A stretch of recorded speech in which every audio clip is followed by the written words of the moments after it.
Hello everyone, this is Claude 15, and in this tutorial we are going to learn how to retrieve a portion of a string. In order to do that, we're going to be using the string substring method.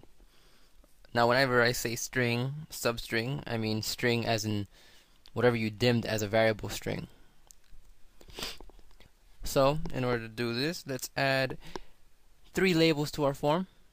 1, remember, copy and paste. Select the thing that you want to copy. For example, label 1. Control C to copy and Control V to paste. And then organize it as you wish in the form. Now double click on the form itself to load. And then here we're gonna dim some variables. Let's dim them above the form event. So dim full name as string equals Greg space Greg space Chucky Leon. Let's use that like before.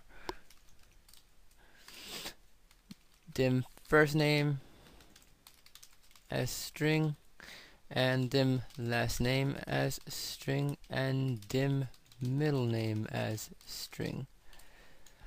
Let's go back to the form and let's add one more label. Control V, and we'll paste what we had copied.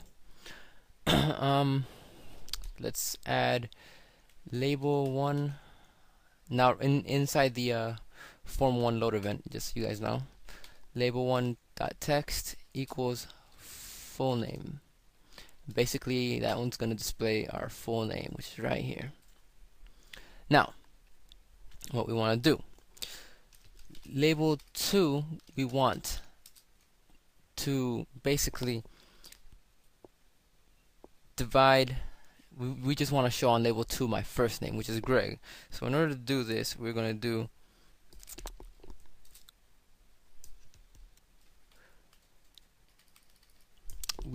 do first name equals full name dot substring. Alright, substring is basically, it retrieves the substring from an instance. Basically it's going to take some position of a string that we want to take out. So we want to start at, where do you think? 0. Because alright, we always start at 0. And my first name isn't 0. So if it was over here, we started at another number, but it's not. So we're going to put it right back here. Alright, so we start at 0, and yet we put 0 right here, and then a comma. Length as an integer. Right here we would have to use an actual length. We can't use like we did before, first name dot length. So right here we're gonna have to do, we count 4, 1, 2, 3, 4, and close that off. Now let's do label 1 dot text equals first name. Now if we was to test the program itself out,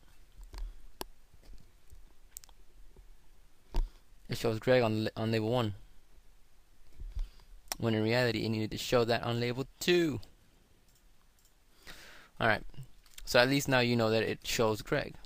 Now let's add last name. Last name equals full name dot substring,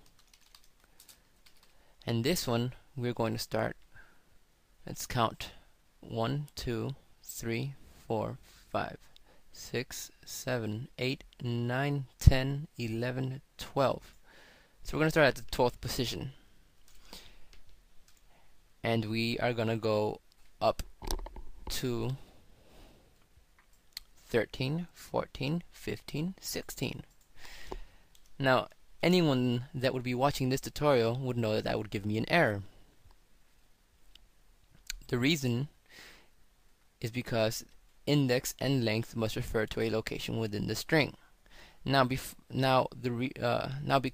we can't go 16, basically it's trying to go above my string when it doesn't exist, which is giving me an error. So in order to fix this, we put a 4 here. And let's try it again. Oh wait, that's right, I forgot to add label 3. Text equals last name. Alright, so you can see Leon. Now the reason why that works like that is because it's saying that you're starting right here, which is 12, and we're going up 4. 1, 2, 3, 4. If we were to put 5 there, we'd also get an error because we have nothing that exists after my n. Now if we had a space after my n, it would work. Now we don't even have to do that. Since it's the last word in my full name string, we don't even have to add the 5 after it. Instead, we can just put 12 and it'll take the rest as well. That's another way of doing it. Now, taking Chucky. I'm not going to do Chucky. That's for you guys to do. And then you guys to paste the code in the comment section if you wish. That way, it'll show me that you actually know what you're doing.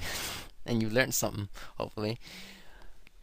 So yeah, but whenever you download this source code, it will be on here. So, thank you for watching. Stay tuned to my next tutorial. Bye-bye.